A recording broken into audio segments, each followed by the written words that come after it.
Assalamualaikum warahmatullahi wabarakatuh. Alhamdulillahirabbil alamin, bihi nasta'in ala umuri dunya waddin.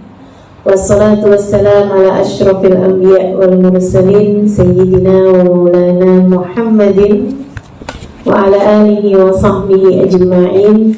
Subhanaka la ilma lana illa ma 'allamtana innaka antal alimul hakim. Rabbi shrah li sadri wa yassir li amri wahlul 'uqdatan min lisani yafqahu qawli. Amma ba'd. Alhamdulillah, segenap pengurus dan juga anggota dari Majelis Ta'lim Umi, saya doakan semoga semuanya selalu berada dalam rahmat ridha Allah Subhanahu wa taala. Panjangkan umurnya, disehatkan badannya, dimurahkan rezekinya, kabulkan hajatnya, dibahagiakan hatinya, diberkahi kehidupannya, semakin dicinta Allah Subhanahu wa taala dan Rasulnya, hidup bahagia dunia akhiratnya insyaallah. Amin ya rabbal alamin. Juga tentu saja semua yang hadir di majelis ini, kakak-kakak, adik-adik, ibu-ibu, nenek-nenek, ada. Semoga semuanya selalu dalam rahmat ridha Allah Subhanahu wa taala insyaallah. Amin ya rabbal alamin. Bahagianya menjadi hamba yang ikhlas, tema kita pada sore hari ini. Semoga menjadi tema yang membuahkan hasil keikhlasan bagi kita sekalian insyaallah. Semoga keluar dari sini kita semuanya jadi hamba-hamba yang lebih ikhlas, hamba-hamba yang lebih dicinta oleh Allah Subhanahu wa taala.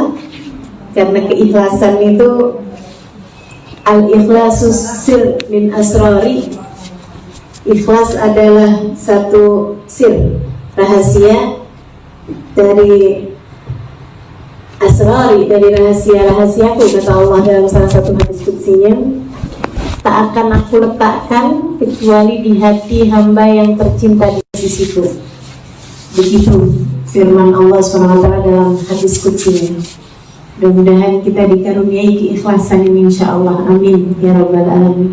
Pemberian Allah yang tertinggi yang diberikan pada hambanya adalah keikhlasan. Teman-teman saya sekalian, sebelum kita mulai pembahasannya, saya meminta keikhlasannya untuk membaca suratul Fatihah.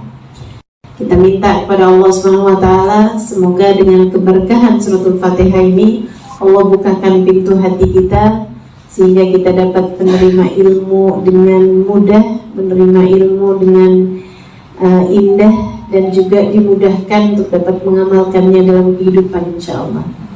Mudah-mudahan Allah Subhanahu wa taala jadikan kita hamba-hambanya yang ikhlas, juga hamba-hambanya yang Allah beri kabar gembira dalam salah satu firman-Nya, "Fabashshir ibad alladzina yastami'una al-qawla fayattabi'una ahsana."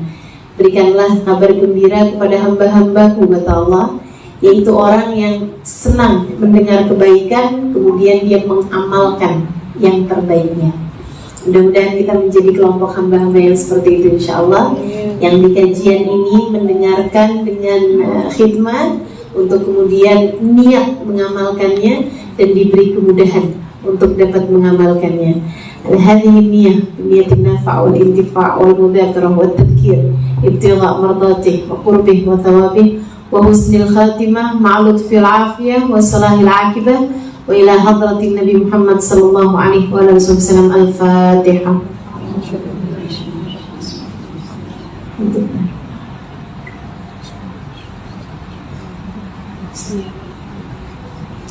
Ihdinas siratal mustaqim, siratal ladzina an'amta 'alaihim ghairil maghdubi 'alaihim waladdallin. Saudara sekalian, saya muliakan, apa sih sebenarnya ikhlas itu? Ikhlas itu kalau dari asal kata bahasa Arabnya, dari akhlasa yukhlisu ikhlasan, itu artinya adalah memurnikan, adalah kemurnian. Ikhlas itu artinya adalah sesuatu yang murni. Kayak kalau orang bilang emas murni itu Ad-dhahab al-khalis, emas yang khalis, khalis emas yang ikhlas gitu, artinya emas yang murni. Nah, kalau sesudah kita menjadikannya istilah dalam tata bahasa kita ini ya, arti ikhlas itu adalah orang-orang yang hatinya murni. Orang yang hidupnya ikhlas artinya orang yang hidupnya murni. Murni apa? Murni menjadikan hidupnya hanya untuk Allah Subhanahu wa ta'ala. Hamba yang ikhlas, hamba yang hidupnya hanya untuk Allah, mengerjakan segala sesuatu hanya karena Allah. Dia faham bahwa segala sesuatu berasal dari Allah, dan dia pun melakukan segala sesuatunya hanya karena Allah. Jadi dari Allah, untuk Allah, karena Allah. Gitu ya. Itu biar gampang tuh teman-teman ingetnya. Jadi yang ikhlas itu adalah dari Allah, untuk Allah, karena Allah gitu. Dari Allah, untuk Allah, dan melakukannya juga hanya karena Allah Subhanahu wa ta'ala. Itu keikhlasan. Teman-teman saudara sekalian yang saya muliakan, hal teragung seperti yang tadi saya sampaikan, ikhlas itu adalah hal teragung, perkara tertinggi yang Allah Subhanahu wa ta'ala berikan kepada hambanya. Kalau ada orang sudah bisa menjadikan hidupnya hanya untuk Allah, karena dia tahu bahwa segala sesuatu dari Allah, gitu ya, dia melakukan semuanya untuk Allah Subhanahu wa ta'ala. Itu orang yang seperti itu adalah orang yang hidupnya paling tinggi nilainya, paling tinggi dan paling bahagia hatinya. Dia hidupnya dengan bahagia, hatinya bahagia, dan juga bahagia yang ini membawa kebahagiaan di hari akhirat pula. Nih, hamba-hamba tercinta di sisi Allah Subhanahu wa ta'ala memahami arti la ilaha illallah. Tidak ada Tuhan kecuali Allah. Nah, tidak ada Tuhan kecuali Allah itu sendiri.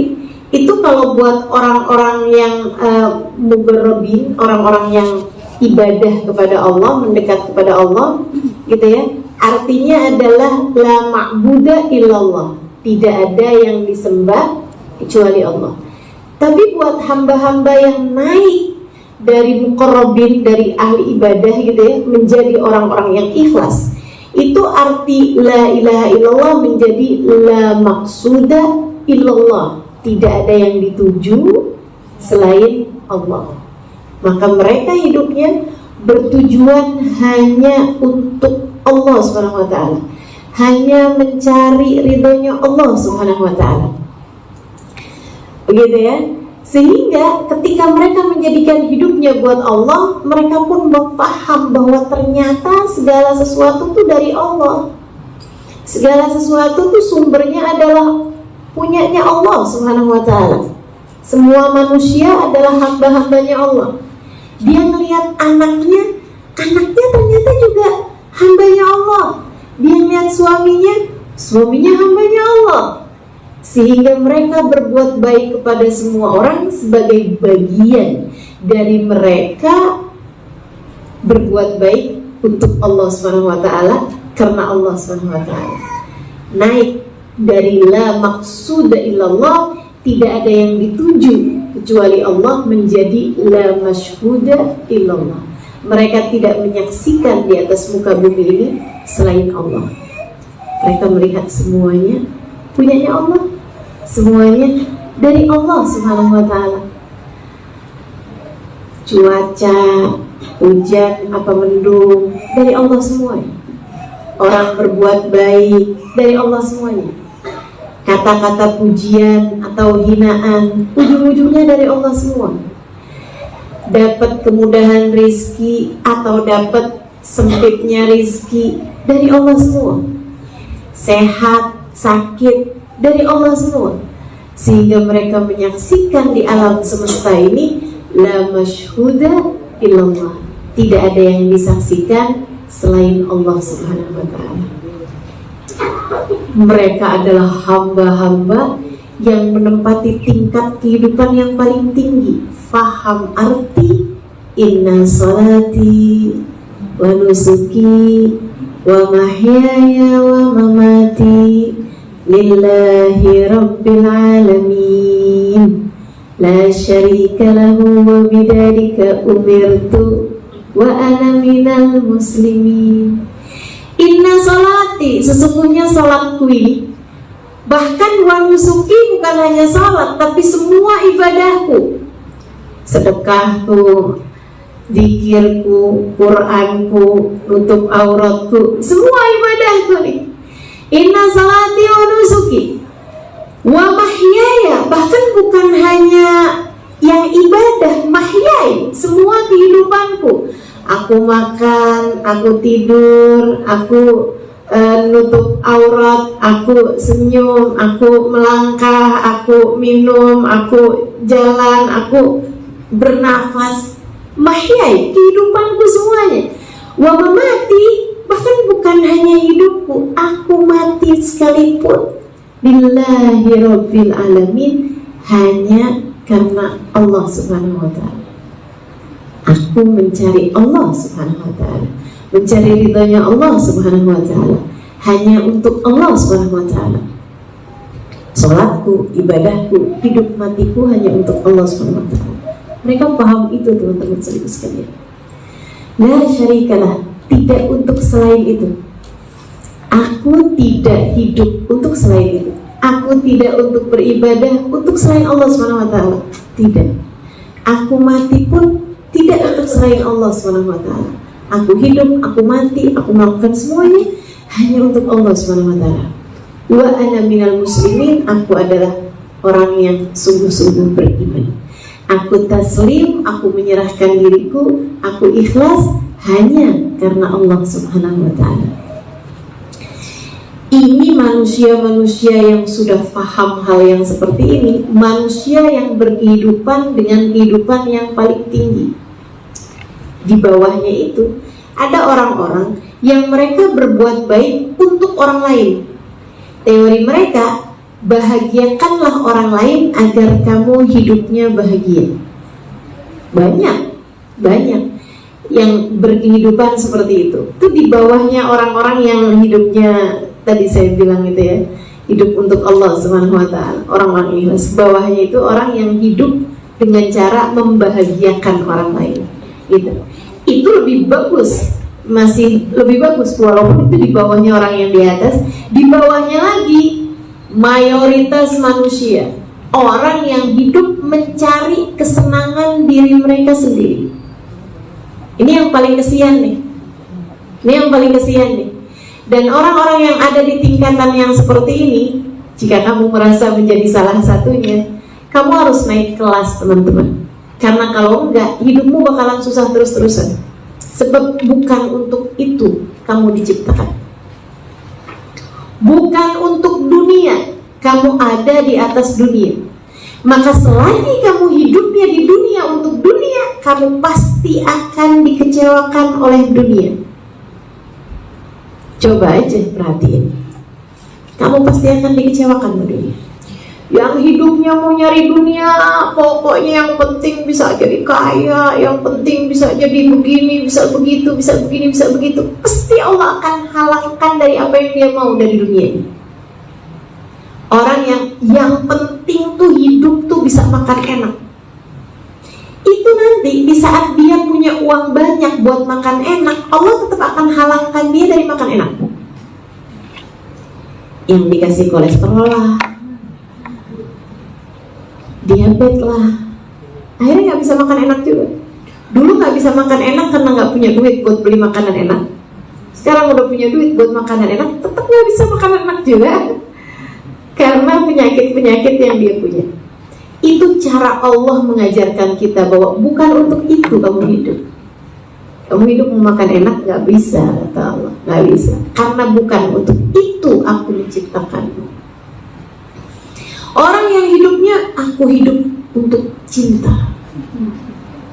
Ini dari kecil-kecil yang penting dia cari cinta orang tuanya.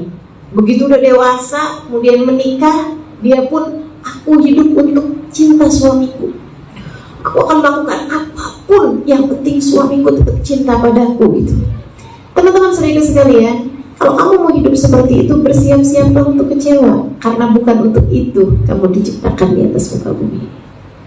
Selagi kamu masih mencari kesenangannya, itu adalah kesenangan yang kembalinya kepada dirimu sendiri, kamu akan dikecewakan. Sebab dunia itu sifatnya seperti itu. Kamu hanya akan dikecewakan oleh apa yang menjadi keinginanmu tersebut. Makanya subhanallah, kalau kita perhatikan, semua manusia itu diuji dari sesuatu hal yang biasanya paling dia senangi. Kalau kamu ngerasa, kok ujian saya urusan dunia ini seret mulu nih ya berarti memang itu yang paling besar di hatimu. Kamu masih punya banyak tujuan-tujuan duniawi sehingga Allah membuatmu kecewa dari dunia. Gitu. Kamu ngerasa, ya ampun suami saya ini megelin hati terus. Aduh capek ngadepin suami saya gitu ya. Udah putus dari yang satu ke yang satu lagi. Ini episode layangan putus kayak kelar-kelar nih dalam hidup saya misalnya gitu. Layangan putus sampai Bali? Nyampe? Masya Allah. Iya.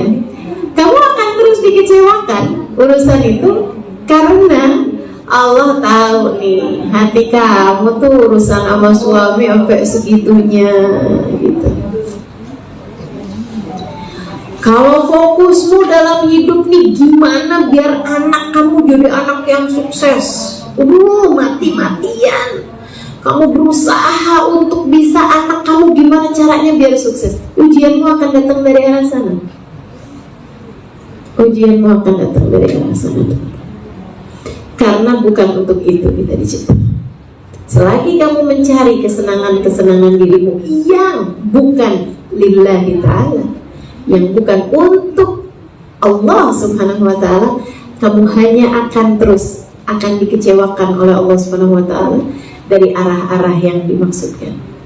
Kata Allah subhanahu wa ta'ala dalam Al-Quran, a'udhu billahi minasyaitonir rajim, wa lanabluwannakum bisyai'im minal khawfi wal ju' wa naqsin minal amwal wal anfus wa thamarat fabasyiris sabirin. Kami pasti akan menguji manusia, kata Allah. Pasti aku akan menguji manusia bisyai'in dengan sesuatu minal khawf, kekhawatiran, ketakutan, minal khawf wal ju', kelaparan, ya, khawful ju' wa naqsin minal amwal, dikurangin hartanya, dikurangin anfus, dikurangin jiwanya, kehilangan kita dari seseorang yang selama ini sangat kita sayangi, wa thamarat, dikurangin buah-buahannya, fabasyiris sabirin, berikanlah kabar gembira buat hamba-hambaku yang mampu bersabar. Yang sabar ini siapa ya Allah? Yang sabar kata Allah, alladzina idza asabatuhum musibah qalu inna lillahi wa inna ilaihi raji'un. Hamba-hambaku yang sabar adalah orang-orang yang apabila ditimpa musibah mereka langsung paham semua punyanya Allah. Wa inna ilaihi raji'un, dan semuanya hanya akan kembali kepada Allah.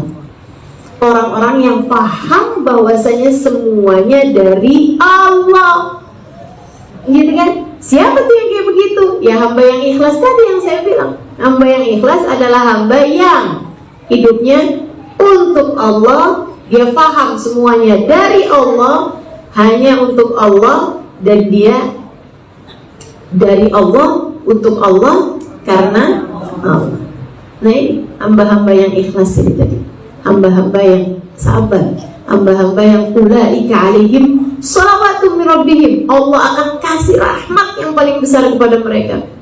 Ulaika alaihim shalawatu min rabbihim wa rahmah, bakal dikasih kasih sayang sama Allah. Wa ulaika humul muhtadun, dan Allah akan kasih kepada mereka jalan hidayah, jalan terang dari Allah SWT. Hidupnya berada di sisi terang kehidupan, teman-teman. buat hamba-hamba yang ikhlas. Mudah-mudahan kita menjadi salah satunya, insyaallah. Ya, kalau kita lihat tingkatan hidup manusia ada 3 tingkatan ya. Yang paling bawah tuh orang yang hidupnya mau nyari kesenangan dirinya sendiri. Oh, itu mati-matian hidupnya. Susah di dunia, susah di akhirat yang begitu modelnya. Karena Allah pasti akan kecewakan dia dari apa yang selama ini dia harapkan. Sebab dia diinginkan Allah SWT tidak menjadi hamba dunia. Maka ketika dia hidupnya untuk dunia, jadi hambanya dunia, Allah akan kecewakan dia terus-terusan. Gitu kan? Nah, ada di atasnya itu orang yang hidupnya untuk orang lain. Jadi dia hidup untuk membahagiakan orang lain. Dia pengen hidupnya tuh membahagiakan orang tuanya, membahagiakan suaminya, membahagiakan tetangganya. Bukan berarti nggak boleh gitu. Cuman sayang-sayang. Karena manusia itu dia akan membalas apa yang kita lakukan terhadap orang lain akan dibalas di dunia. Balasan akhiratnya, nah itu enggak gitu, dan rentan untuk kecewa dari perlakuan manusia, gitu ya. Kalau orang berbuat baik sama orang lain hanya karena ngarepin orang lain akan berbuat baik hal yang sama-sama dia, gitu kan, itu sangat berkemungkinan untuk kecewa ketika dia ngerasanya saya tuh udah setengah mati loh sama suami saya udah baik banget loh sama dia, ternyata dia nggak kayak gitu sama saya, akhirnya dia kecewa. Saya udah berusaha untuk berbuat baik sebaik-baiknya sama anak saya, ternyata dia malah kayak begitu sama saya, dia melupakan saya, dia gak hormat sama saya, dia kecewa gitu. Sama orang lain pun juga seperti itu, meskipun orang yang memikirkan kebahagiaan orang lain tetap lebih baik daripada orang yang selalunya yang dicari adalah kesenangan dirinya sendiri. Teman-teman saya sekalian, dan di atas itu ada orang-orang yang hidupnya untuk Allah Subhanahu wa Ta'ala. Ini hamba-hamba yang paling cerdas nih. Manusia-manusia pilihan Allah Subhanahu wa Ta'ala. Mudah-mudahan kita dijalankan jalannya mereka, insya Allah. Naik kelasnya nih, hidupnya untuk Allah Subhanahu wa Ta'ala. Teman-teman yang katanya syair ya, ala inna lillahi ibadan futana tarakud dunya wa khaful fitana نظروا فيها فلما علموا أنها ليست لدار وطن جعلوها لجة واتخذوا صالح الأعمال فيها سفنا. Ala inna lillahi ibadan futana. Ketahuilah Allah tuh punya hamba-hamba yang cerdas-cerdas, manusia-manusia yang pintar-pintar, orang-orang yang brilian-brilian, bukan secara otak akan tetapi secara ruhnya tuh tinggi tingkatannya. Ala inna lillahi ibadan futana. Ketahuilah di atas muka bumi ini akan selalu ada manusia-manusia yang pinter-pinter, manusia yang pandai-pandai, manusia-manusia yang ngerti-ngerti gitu. Kelas-kelasnya kelas-kelas atas nih. Mereka ini tarakud dunya wa khaful fitana. Mereka ninggalin, mengesampingkan urusan dunianya. Bukan berarti dia nggak kerja apa, bukan. Akan tetapi tidak menjadi prioritas dalam hatinya, tidak menjadi prioritas dalam pikirannya. Khaful fitana, mereka takut terhadap fitnahnya dunia. Nazaru fiha, mereka pikirin dunia ini. Falamma alimu annaha laysat lidarin watana, ketika mereka tahu bahwa ternyata dunia ini bukanlah tempat tinggal yang sesungguhnya. Si itu udah bangun-bangun rumah, bangun-bangun perusahaan, meninggal. Si itu udah usaha segala macam biar awet muda, gitu ya. Tahu-taunya kecelakaan, meninggal dunia. Si itu tahu-taunya kena sesek zaman-zaman beberapa waktu yang lalu, kena COVID, meninggal. Ya ampun, ternyata dunia ini bukanlah tempat yang sesungguhnya untuk hidup. Ja'aluha lujjatan, mereka jadikan dunia ini seperti lautan. Wattakhadhu salihal a'mali fiha sufuna, mereka menjadikan amal kebaikan sebagai perahu-perahu layar untuk mereka melewati kehidupan dunia ini hingga sampai di pulau impian surga Allah Subhanahu wa Ta'ala di ujungnya. Hamba-hamba cerdas. Teman-teman sekalian saya muliakan, sekali lagi saya sampaikan padamu 3 tingkatan kehidupan manusia nih. niat hidupnya nih. Ada yang mau nyari kesenangan dirinya sendiri, ada yang naiknya lagi mau membahagiakan, menyenangin orang gitu. Kemudian ada yang tertingginya, yaitu untuk lillahi ta'ala, untuk Allah subhanahu wa ta'ala. Nah, yang untuk lillahi ta'ala itu orang-orang yang hidup di akhiratnya paling senang, dan dimulai dengan hidup di dunianya juga paling senang. Sekarang waktunya saya bercerita untuk beberapa contoh di antara mereka. Orang-orang yang hidupnya ikhlas nih teman-teman saya sekalian, yang hidupnya paling bahagia, tidak gelisah, enggak takut, enggak khawatir. Mereka adalah orang-orang yang hidupnya paling bisa menebar senyum.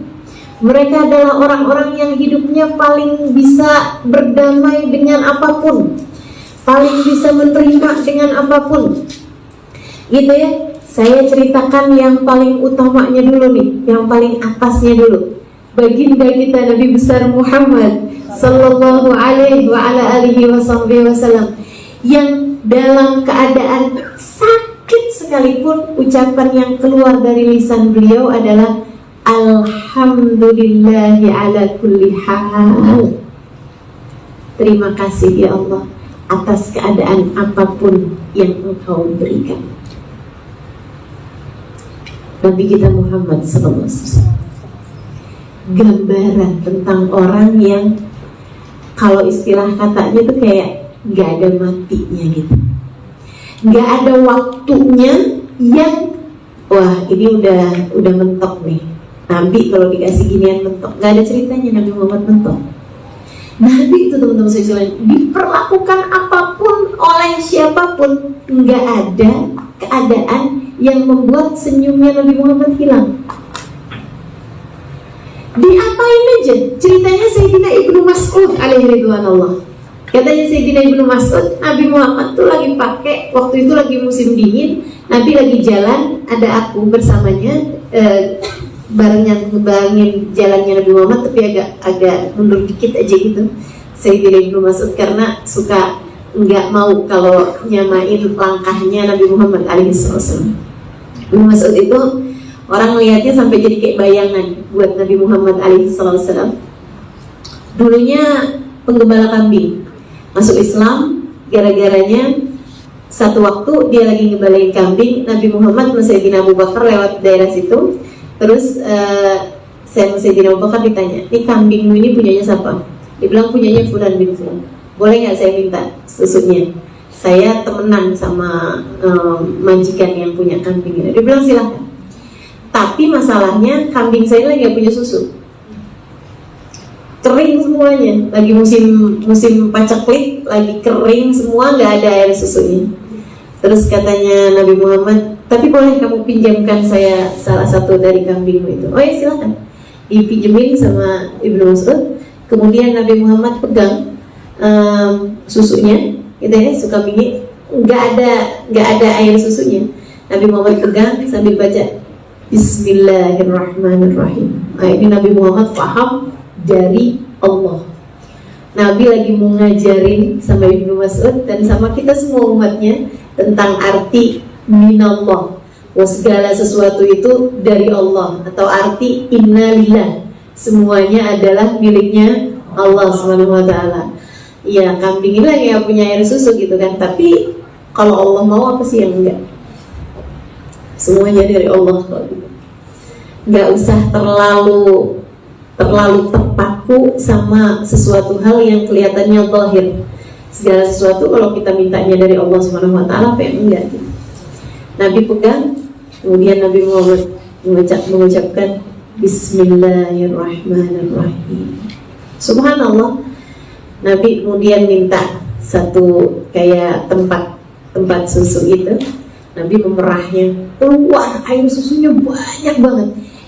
Ini maksudnya ngomong, wih, sihir. Tapi kan sihir nggak bisa datengin air ya, sihir kan pelabuhan mata gitu. Cuma Ibnu Mas'ud kaget banget gitu, wah ajaib nih gitu. Habis itu udah penuh, Nabi minum, kemudian Sayyidina Abu Bakar minum. Habis itu Nabi meminumkan juga untuk Ibnu Mas'ud. Diminum Ibnu Mas'ud, Terus dia bilang, boleh nggak kamu ajarin saya yang tadi? Bilang ke Nabi Muhammad, bolehkah kamu mengajarkan saya apa yang kamu baca tadi itu? Kata Nabi Muhammad, tentu saja.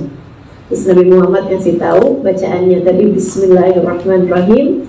Artinya dikasih tahu Nabi dan lain sebagainya, bahwa segala sesuatu adalah milik Allah SWT, semuanya dari Allah, kita tidak melakukan apapun kecuali dari Allah.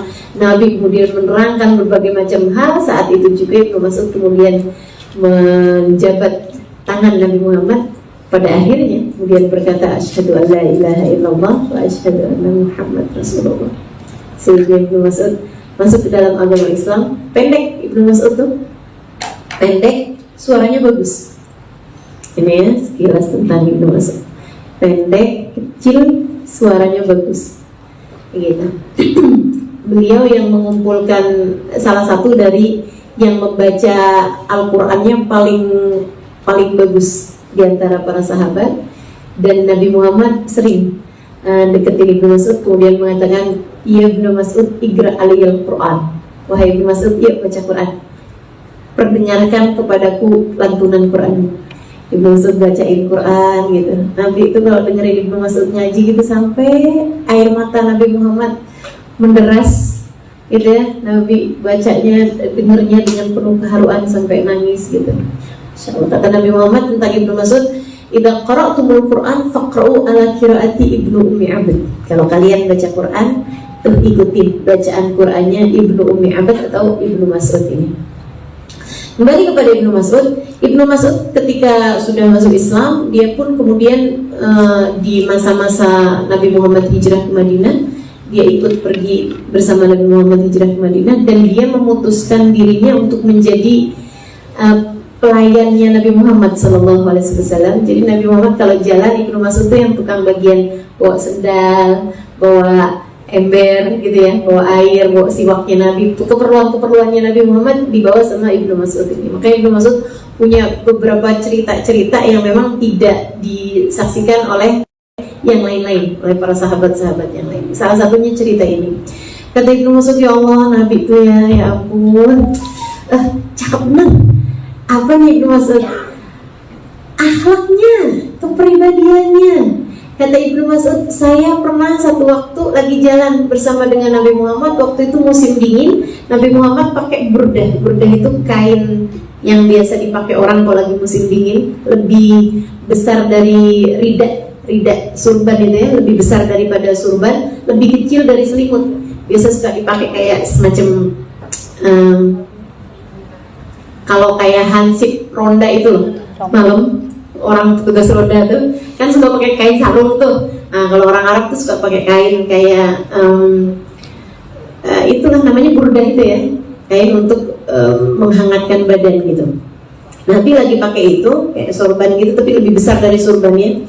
Nah, ujungnya itu tuh agak keras, ujungnya kayak dari wol gitu, dan biar enggak keluar wallnya, jadi kayak diapiin gitu loh ujung wallnya itu gitu ya. Nabi lagi pakai itu gitu. Tiba-tiba aja Nabi lagi jalan gitu santai-santai, ada orang yang kurang akhlaknya dari gunung biasanya itu ya, dari orang Badui itu ada, memang suka ada gitu, ada di antara mereka yang akhlaknya agak kurang gitu.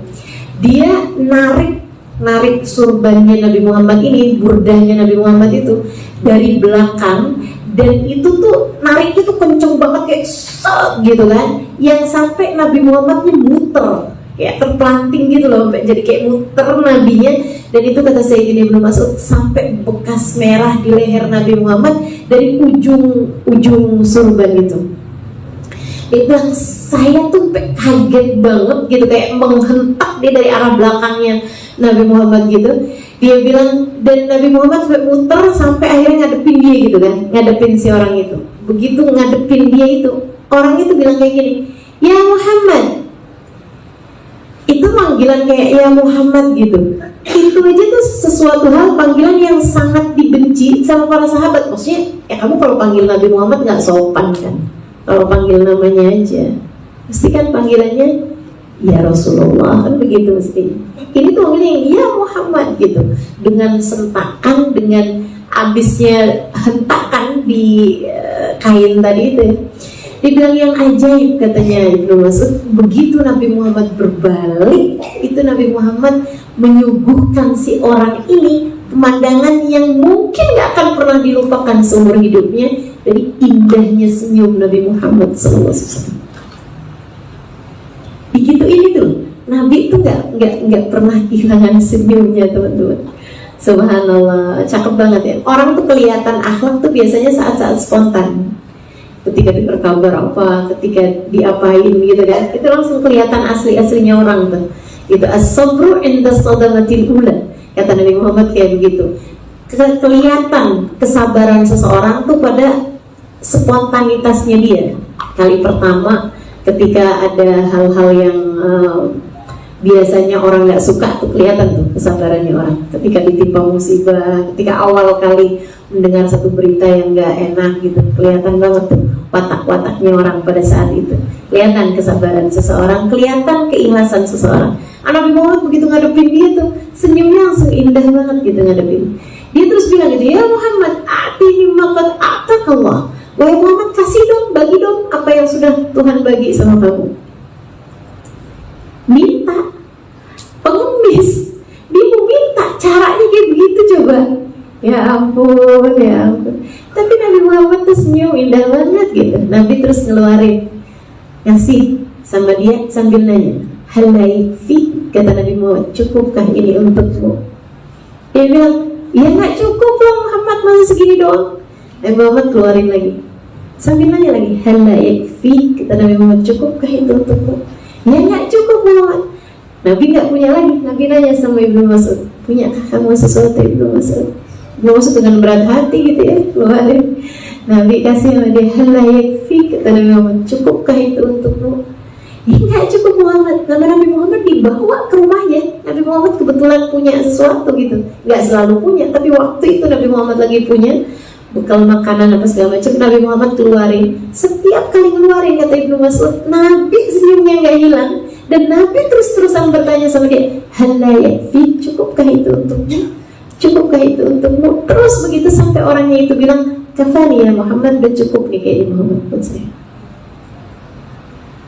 Tidak pernah terkalahkan Nabi Muhammad SAW. Kenapa?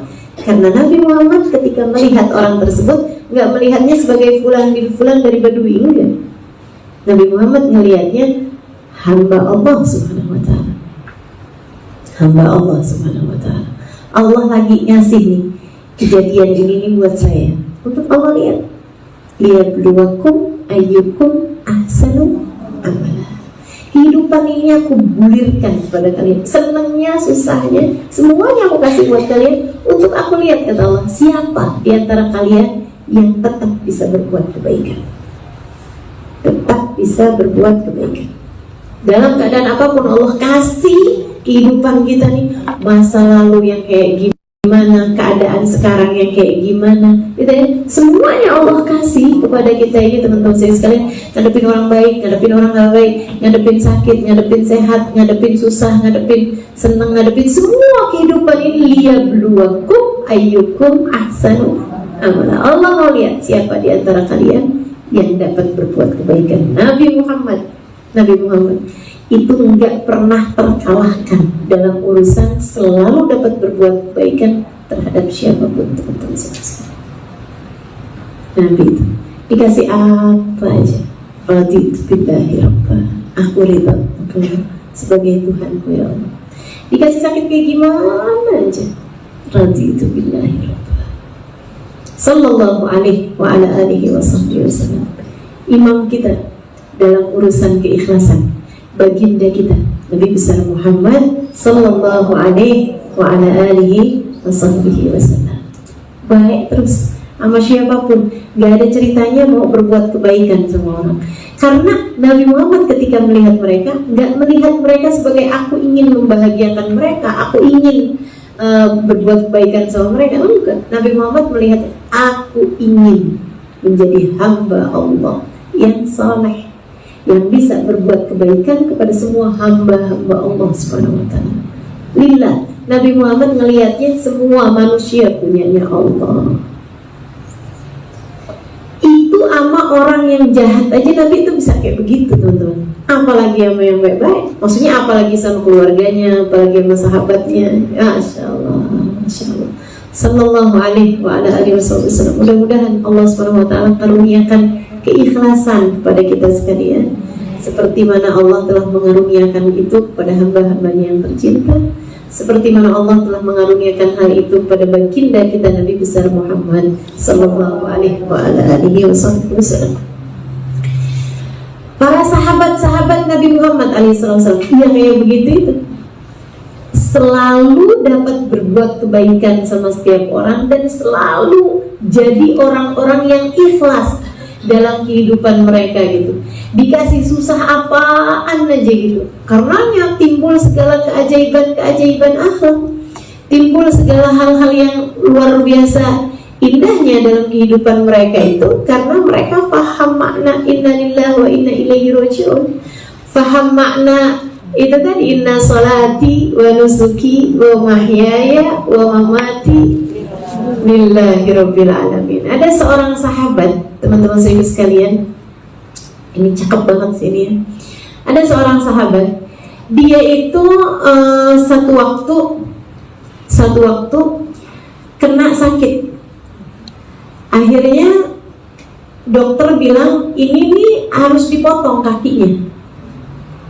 Jadi ada sakit kakinya, mungkin kalau zaman sekarang barangkali diabetes atau apa, tapi udah yang berat itu ya, sehingga kakinya terus dipotong gitu. Sebelum dipotong kaki itu kan biasanya suka suruh minum minuman keras. Zaman itu belum ada bius, jadi diharuskan minum minuman keras. Dia bilang ini haram. Tapi kan kalau darurat nggak haram, tapi saya nggak mau. Meskipun darurat, saya nggak mau, gitu kan? Dia bilang saya nggak mau sesuatu hal yang haram saya kerjakan, walaupun dalam keadaan darurat sekalipun, karena saya tahu semua punyanya Allah. Jadi bismillah, nggak usah pakai minum-minuman keras. Tapi nanti kamu akan pingsan begini begitu, nggak ketahuan waktunya kapan. Ya udah, yang agak lama aja dari waktu sholat ba'da isya. Jadi habis isya, habis dia witir, diselesaikan semua 11 rakaat, habis itu dia kemudian ayo bismillah, dioperasi, potong kakinya tanpa bius, pingsan. Orang kan kalau sakit banget kan memang Allah kasih pingsan ya. Pingsan, dia kemudian bangun sebelum subuh, sadar sebelum subuh, dia tahajud, habisnya itu sholat subuh, habis sholat subuh dapat kabar anaknya meninggal dunia. Dia punya anak 2. Begitu dia dapat kabar anaknya meninggal, dia angkat tangannya, dia bilang, ya Allah, telah kau beri kepadaku 2 kaki, 1 kau ambil di sisimu, engkau masih menyisakan yang 1 lagi. Terima kasih ya Allah, engkau masih menyisakan yang 1 untukku. Ya Allah, kau karuniakan padaku 2 anak, yang 1 telah kau ambil di sisimu, masih kau sisakan yang 1 lagi.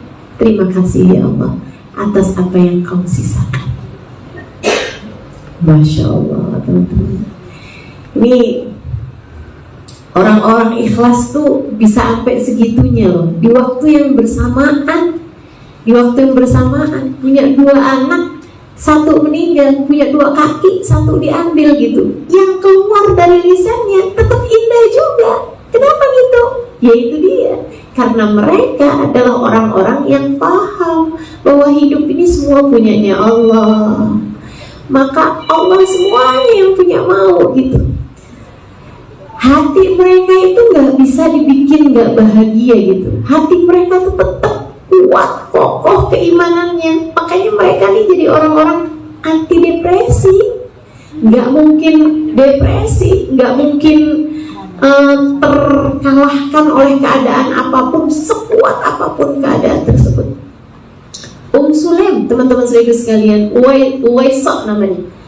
Ini min adka nisa'il Madinah, kata Nabi Muhammad, salah satu perempuan Madinah paling brilian, salah satu perempuan Madinah paling cerdas. Kawin sesudah dia janda lama, menjaga anaknya. Satu diserahkan kepada Nabi Muhammad SAW, yaitu Anas bin Malik, khidmah kepada Nabi Muhammad. Habis itu dia menjanda berapa lama gitu. Tapi menjanda itu pun juga hidupnya untuk Allah SWT. Banyak lamaran-lamaran dia tolak. Dia bilang saya mau buat Allah aja. Sampai akhirnya datang lamaran dari Abu Talhah. Abu Talhahnya waktu itu masih Yahudi, orang pengusaha sukses.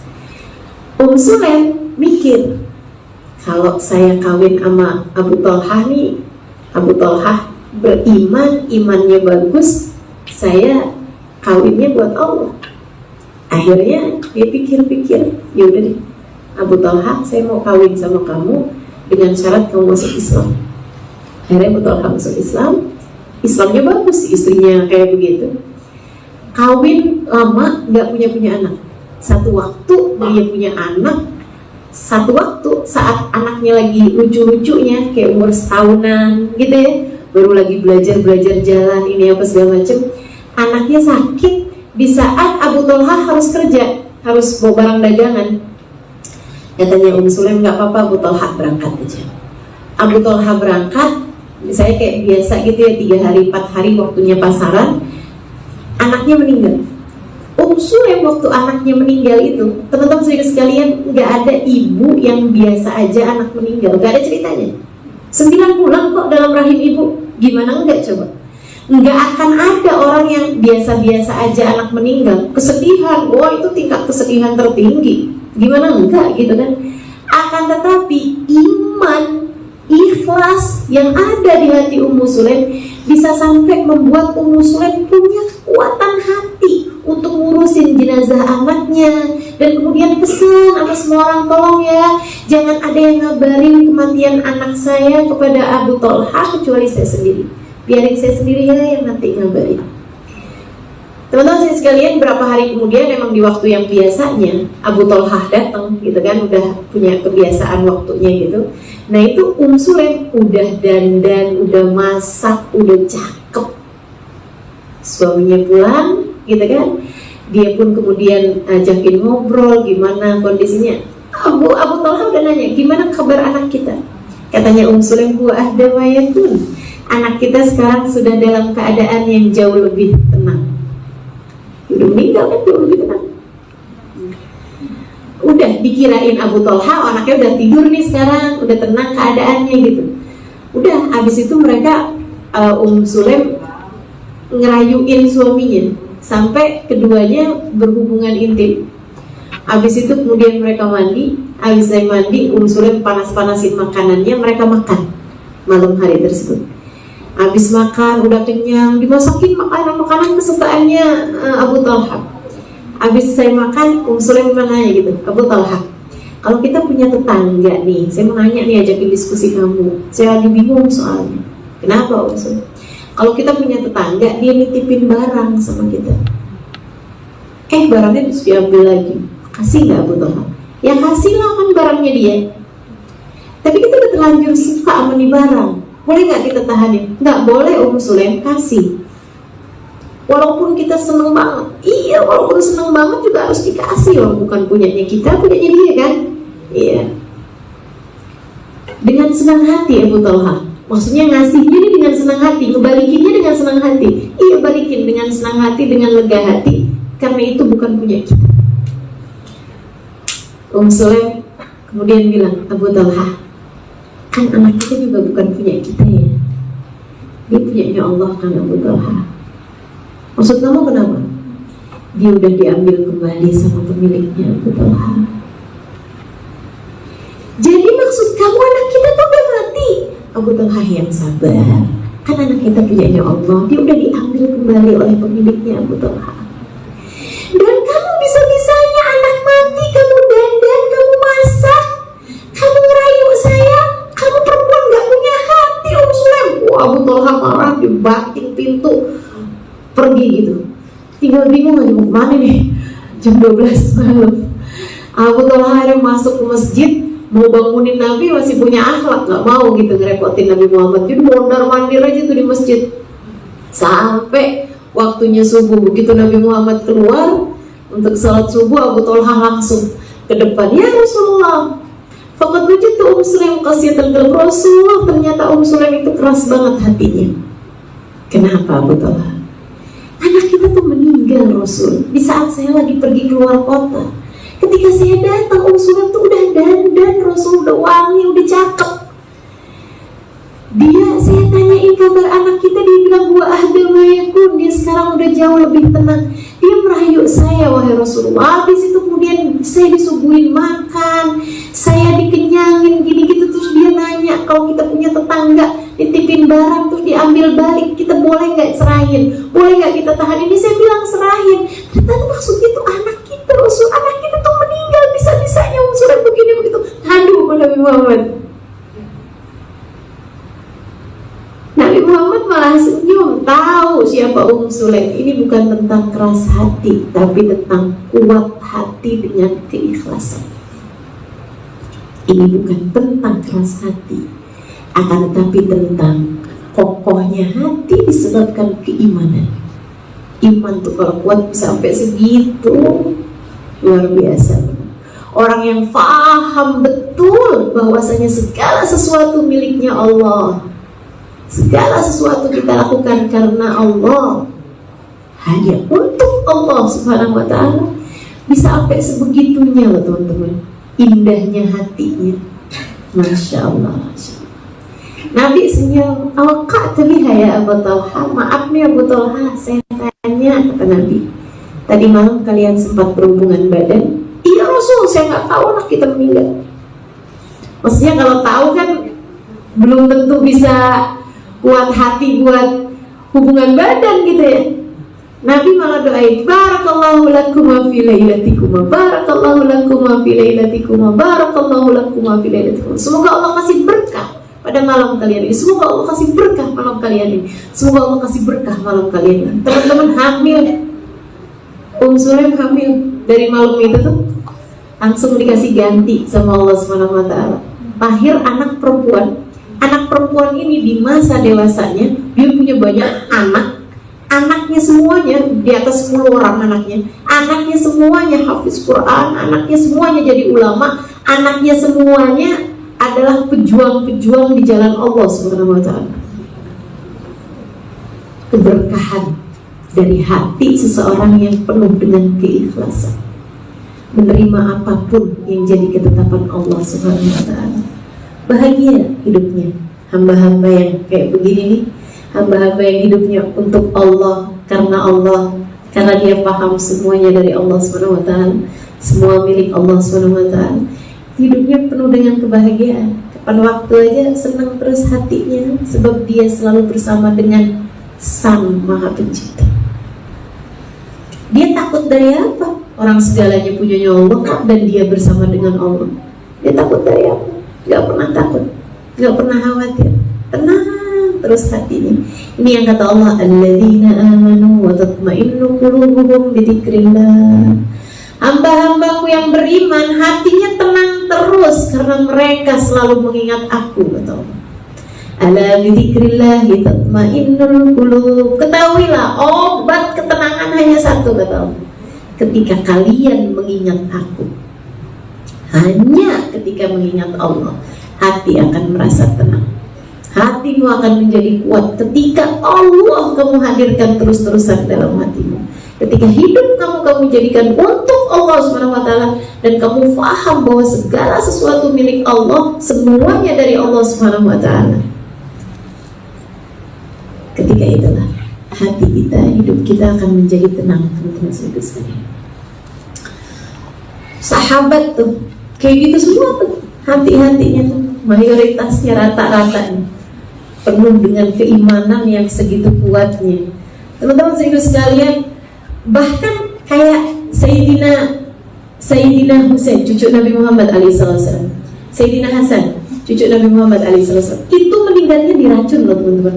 Nih luar biasa banget sih. Meninggalnya tuh diracun. Sayyidina Hasan itu yang racun itu gubernurnya Madinah.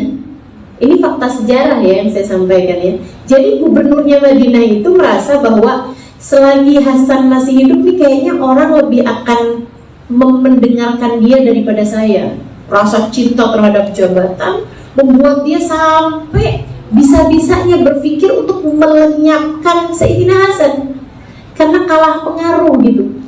Jadi akhirnya dia bayar orang, sampailah ada seseorang kerja di rumahnya Sayyidina Hasan sebagai pembantu Sayyidina Hasan, pelayan Sayyidina Hasan. Untuk dia tuh sebenarnya kerjanya nggak sama Sayyidina Hasan, kerjanya sama si gubernur itu tadi gitu, buat bisa masukin racun di minumannya Sayyidina Hasan.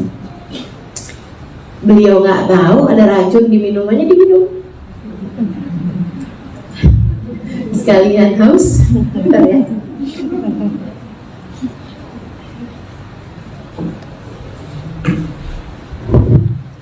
Teman-teman sekalian, Sayyidina Hasan pagi-pagi nggak tahu ada racun di minumannya, beliau minum kritis. Yaitu sunnatullah, sunnahnya kehidupan ya, minum racun ya ini kan sakit gitu kan. Sayyidina Hasan lagi kayak begitu, kritis, udah mau tinggal, kalau di rumah sakit sekarang sih udah tinggal garisnya lurus gitu, udah mulai jarang-jarang nih nafasnya gitu, udah Senin Kemis nafasnya udah susah nafasnya, udah ngomong pun udah nggak bisa keras gitu, tapi dia merasa harus ada yang disampaikan. Jadi dia ngasih isyarat kepada adiknya Husain untuk mendekat. Sayyidina Husain dekatin telinganya nih. Apa yang dibilang sama Sayyidina Hasan? Ini pemilik hati yang Allah di hatinya tuh benar-benar, teman-teman, tingkat keikhlasan tertinggi. Dengerin nih yang disampaikan. Wahai Husain, inni araftu man fa'ala hadza bi. Saya tahu siapa yang telah melakukan ini kepadaku, wahai Husain. Orang yang berbuat ini saya tahu siapa orang. Wahai Husain, jika suatu hari nanti kamu mengetahuinya, jadi saya nggak ngasih tahu nih, saya nggak mau ngasih tahu kamu siapa orangnya, tapi kalau suatu hari nanti kamu mengetahuinya, sampaikan salamku padanya, katakan padanya aku sudah memaafkan dia. Teman-teman, diracun, dan racunnya benar-benar berpengaruh sampai membuat beliau koma, kritis, dan meninggal dunia disebabkan racun tersebut. Itu kalimat terakhirnya, saya tahu siapa yang berbuat ini. Jika suatu hari nanti kamu mengetahuinya, sampaikan salamku padanya, katakan padanya aku sudah memaafkan dia. Kenapa bisa kayak begitu? Kenapa bahkan kebahagiaan hatinya tidak bisa tergoyahkan dengan racun yang masuk ke dalam tubuhnya? Kenapa bisa sampai nggak benci sama orang yang telah meracun, sampai bisa memaafkan orang yang telah berbuat seperti itu? Karena paham bahwasanya tidak akan ada sesuatu terjadi kecuali dengan izin Allah. Karena paham, meskipun dia pelakunya, tapi sejatinya kalau melihat hakikatnya yang berbuat itu adalah Allah Subhanahu wa ta'ala. Dan kalau Sayyidina Hasan bertanya, ya Allah, kenapa engkau berbuat seperti ini kepadaku? Allah akan bilang, karena aku menginginkan kamu mati sebagai syahid. Karena aku menginginkanmu mati sebagai syahid. Maka ketika melihat hal yang seperti itu, memahami hal yang seperti itu, dengan mudahnya Sayyidina Hasan berkata, jika satu hari nanti kamu mengetahuinya, sampaikan salamku padanya, katakan padanya aku sudah memaafkan dia. Dari cerita-cerita ini kamu tahu, teman-teman, bahwa sebab menderitamu, sebab susahmu hidup di atas muka bumi ini karena kamu sedang lupa sama Allah, karena kamu sedang tidak menghadirkan Allah dalam hati kamu, karena kamu tidak sedang memasukkan keimanan dalam hatimu, tidak ada keikhlasan dalam hatimu untuk paham bahwa segala sesuatu dari Allah, untuk Allah, karena Allah. Ketika kamu sudah bisa memasukkan hal yang seperti itu, maka apapun yang terjadi, kamu akan selalu bisa berkata, Alhamdulillah ala kulli hal. terima kasih ya Allah atas keadaan apapun yang kau berikan padaku. Orang yang lihat semuanya dari Allah, kalau dipuji lebih dia takuti daripada kalau dicela. Dan lihat semuanya dari Allah. Kenapa nih? Ya ampun, kok orang puji saya ya? Ya Allah, jadikan saya lebih baik daripada apa yang mereka pujikan ya Allah. Gitu. Kalau lagi dicela, oh ini pesan-pesan Allah nih. Apa nih? Allah lagi mau nyampein apa nih sama saya? Gitu. Dari mereka saya tahu kekurangan saya. Dari mereka saya paham firman-firman Allah nih, apa yang Allah mau sampaikan tentang saya. Masya Allah, teman-teman saya sekalian, praktekkan itu dalam hidupmu, kamu akan bahagia terus-terusan. Kamu akan bisa mengendalikan perasaan hatimu karena kamu menghadirkan Allah dalam hari-harimu. Dan ini perbedaan antara kita sama para kasih Allah tuh ya ini, gitu kan? Mereka menghadirkan Allah dalam tiap waktu. Mereka sinyalnya, saya kalau melihat para kekasih Allah yang saya temui di kehidupan saya bisa melihat bahwa ya Allah nih orang-orang sinyalnya nggak pernah redup gitu sama Allah. Nggak ada ceritanya waktu mereka tuh yang sinyalnya putus gitu dari Allah tuh nggak ada ceritanya gitu. Subhanallah. Teman-teman saudara sekalian yang saya muliakan, ini orang-orang yang punya keikhlasan yang kayak begini nih, itu hatinya terus damai terus-terusan. Nggak ada, jangankan badai, ombaknya nggak ada, tenang terus-terusan karena kehadiran Allah dalam hati mereka tersebut dan keajaiban perilaku bersumber dari orang-orang yang seperti itu. Nih, saya mau sampaikan cerita yang terakhir. Teman-teman saya sekalian, Robiah Al-Adawiyah, pasti semuanya pada sering dengar kan? Robiah Al-Adawiyah lagi ibadah, lagi sholat. Robiah Al-Adawiyah ini ada banyak versi ya. Saya pernah ziarah ke makamnya Sayyidah Robiah Al-Adawiyah di Palestina. Saya juga pernah ziarah makamnya Sayyidah Robiah Al-Adawiyah di Mesir. Wallahu a'lam. Tapi mungkin memang, kenapa? Boleh dilanjutkan? Teman-teman sedikit sekalian, Robiah Al-Adawiyah lagi ibadah di waktu malam, lagi nikmat sama Allah, lagi enak sama Allah. Ketika habis selesai salam sholat, beliau lihat ada kayak bayangan berkelebat. Diperhatiin gitu, ternyata ada maling masuk ke rumahnya. Apa yang dipikir oleh Robiah? Ada hamba Allah masuk ke dalam rumah saya.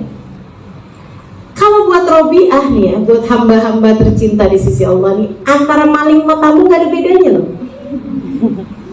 Sama-sama hamba Allah. Tuh lihatin tuh, betapa iman itu bisa sampai merubah persepsi tuh sampai sebegitunya gitu. Makanya buat para wali-walinya Allah tuh gak ada musuh kecuali setan. Buat para wali-walinya Allah, buat kasih-kasihnya Allah, gak pernah merasa punya musuh dalam hidupnya. Nah siapa yang boleh dimusuhin gitu kan? Semua hamba Allah kok gitu. Jadi teman-teman saya sekalian, Robiah ngelihat ada maling. Yang dipikir sama Robiah, ada hamba Allah, Allah masukkan ke dalam rumah saya. Biasanya mereka kayak gini nih ngarepin dunia. Ya Allah, saya kok gak punya apa-apa ya buat saya kasihin ke dia, kesiannya dia. Subhanallah. Dia masuk ke dalam rumah saya karena ngarepin sesuatu dari harta dunia. Ya Allah, kesiannya dia karena Robiah gak bisa ngasih sama dia sesuatu. Akhirnya dia panggil. Si malingnya juga kayak buka ini gak ada isinya, buka itu gak ada isinya gitu ya. Malingnya juga kecewa sih sebenarnya. Akhirnya panggil sama Robiah, "Ling, sini nih." Datang dia. Dia bilang, "Maaf Pak, saya mau tanya, Bapak masuk ke rumah saya karena ngarepin sesuatu." Maksudnya kayak ngarepin bisa ngambil apa gitu, bisa dapat sesuatu dari harta dunia. Iya, teman. Dan Bapak kecewa ya Pak, karena ternyata di rumah saya nggak ada apa-apa. Iya katanya. Ya Allah Pak, saya malu. Maksudnya Robiah itu bukan malu sama bapak itu, malu sama Allah. Saya malu Pak, ada seseorang yang masuk ke dalam rumah saya dan keluar dalam keadaan kecewa. Ini diucapkan bukan matamu loh, diucapkan sama maling.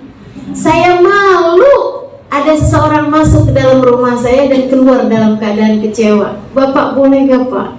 Biar saya nggak merasa malu Pak, Bapak kerjain apa yang saya minta. Apa tuh? Pak, wudhu dong Pak, saya punya air di situ. Sholatlah di sini 2 rakaat, aku akan berdoa untukmu. Biar Bapak nggak dapat sesuatu dari harta dunia, tapi saya mudah-mudahan bisa bikin Bapak punya sesuatu di akhirat Bapak. Nurut maling. Wudhu, sholat di tempatnya Robiah. Habis selesai dia sholat, Robiah angkat tangan, ya Allah, ada hambamu. Tuh lihatin. Bukan melihatnya, bukan bilang ada seseorang, ada hambamu ya Allah. Kau masukkan ke dalam rumah Robiah. Dia mengharapkan sesuatu dari harta dunia. Maafkan Robiah ya Allah, tidak bisa memberikan kepadanya sesuatu dari dunia. Ya Allah, jika Engkau halangkan dia dari dunia, ya Allah, jangan halangkan dia dari akhiratmu. Jadikan dia salah satu penghuni surga. Masuk maling, keluar jadi ahli surga. Yang dihadapi hati yang Allah bertahta di dalamnya, hati yang penuh dengan keikhlasan, hati yang melihat siapapun sebagai hamba Allah, hati yang melakukan apapun hanya karena melihat Allah Subhanahu wa ta'ala. Hidupnya dari Allah, semua milik Allah. Dia berbuat untuk Allah karena Allah Subhanahu wa ta'ala. Hamba-hamba paling bahagia hidupnya teman-teman. Maka coba perhatikan, setiap kali kamu lagi merasa sedih atas apapun, coba kamu ingat-ingat lagi, ini karena kamu sedang lupa sama Allah. Tiap kali kamu merasa kok saya hidup susah amat ya, kamu merasa kayak begitu tuh pasti karena kamu lagi lupa sama Allah. Kalau kamu ingetin Allah nih, ini semua dari Allah nih gitu. Allah kasih saya kayak gini, kenapa ya? Gitu ya. Kamu tanya gitu, ya Allah kenapa ya Allah? Kasih tahu saya ya Allah, saya mesti gimana ya Allah? Tenang hatimu teman-teman. Nanti kamu akan bisa lihat gitu bahwa apapun yang Allah tetapkan dalam kehidupan kita, semuanya adalah kebaikan. Semua yang Allah berikan dalam kehidupan kita adalah kebaikan. Ada banyak hal yang tidak menyenangkan datang dalam kehidupanmu, tapi semuanya semacam pil-pil pahit yang diberikan oleh dokter untuk menguatkanmu. Allah juga begitu. Ada banyak hal-hal pahit dalam hidupmu, Allah memberikannya kepadamu untuk menguatkan keimananmu, untuk menjadikan dirimu semakin lebih kuat. Karena teman-teman saya sekalian, hanya lautan berbadai bergelombang yang akan dapat menghasilkan pelayar-pelayar tangguh. Kalau dalam hidupmu kamu mendatangi, ada datang badai-badai dalam hidupanmu, itu adalah karena Allah sedang menginginkanmu untuk menjadi pelayar-pelayar tangguh, hamba-hamba Allah yang kuat dalam keimanan. Mudah-mudahan Allah menjadikan kita hamba-hambanya yang ikhlas, salah satu dari yang senantiasa menghadirkan Allah dalam kehidupannya. Teman-teman sekalian, ingat Allah, ingat Allah, ingat Allah. Jangan lupakan berzikir saat-saat sebelum kita makan, sebelum kita tidur, pagi hari, habis dari sholat subuh gitu. Milikilah waktu untukmu mengingat Allah Subhanahu wa ta'ala. Kalau bisa bangunlah sebelum subuh, sholatlah barang beberapa rakaat, kemudian duduklah. Ingat-ingatin apa aja yang sudah Allah kasih kepadamu. Ingat-ingatin bagaimana perlakuanmu selama ini kepada Allah Subhanahu wa ta'ala. Lalaimu kepada Allah, kedurhakaanmu kepada Allah, dosa-dosamu kepada Allah, dan kamu akan menunduk malu. Kamu akan bilang, ya Allah, abu'u laka binikmatika alayya wa abu'u bidhambi. Ya Allah, Kau selama ini telah datang padaku dengan berbagai macam kenikmatan yang tak pernah putus. dan maafkan aku selama ini selalu datang padamu dengan dosa-dosa. Faghfirli, ampunilah aku ya Allah. Fa innahu la yaghfiru dzunuba illa anta, karena sesungguhnya tidak ada yang dapat mengampuni dosa-dosaku kecuali Engkau. Itu yang diucapkan Nabi Muhammad setiap pagi harinya, salah satu dari zikiran Nabi Muhammad. Saya bacanya, ya Allah, Nabi Muhammad. Padahal Nabi itu dosa apa yang udah dikerjain? Kayaknya Nabi memang lagi ngajarin kita sih ya, umatnya, untuk bisa mengingatkan kita bahwa kalau kita lebih jelas melihat diri kita, kita akan bisa lihat bahwa Allah selalu memperlakukan kita dengan penuh kebaikan. Allah selalu memberi kepada kita segala kebaikan-kebaikan, sementara kita hanya selalu datang kepada Allah dengan dosa yang tak ada habis-habis, dengan lalai, lupa, durhaka yang gak ada selesai-selesainya. Maka kita bilang, Abu ulaka bi nikmatika alayya wa abu'u bi dhanbi faghfirli fa innahu la yaghfiru dzunuba illa anta. Kau selalu datang padaku ya Allah dengan kenikmatan yang tak ada habis-habisnya, sementara aku selalu datang padamu dengan dosa-dosa yang bertubi-tubi. Maka ampuni aku ya Allah, tidak ada yang dapat melakukannya kecuali Engkau. Maka belajar untuk bisa melihat segala sesuatu dengan lebih terang. Hadirkan Allah dalam hatimu teman-teman, demi kebahagiaan hidupmu di dunia, sebelum kelak kamu layak berbahagia di hari akhirat. Rabbana zalamna anfusana wa illam taghfir lana wa tarhamna lanakunanna minal khasirin. Rabbana atina fid dunya hasanah wa fil akhirati hasanah wa qina adzabannar. Wa qul subhanakallahumma wa tahiyyatun fiha salam. Akhiru da'wana alhamdulillahi rabbil alamin.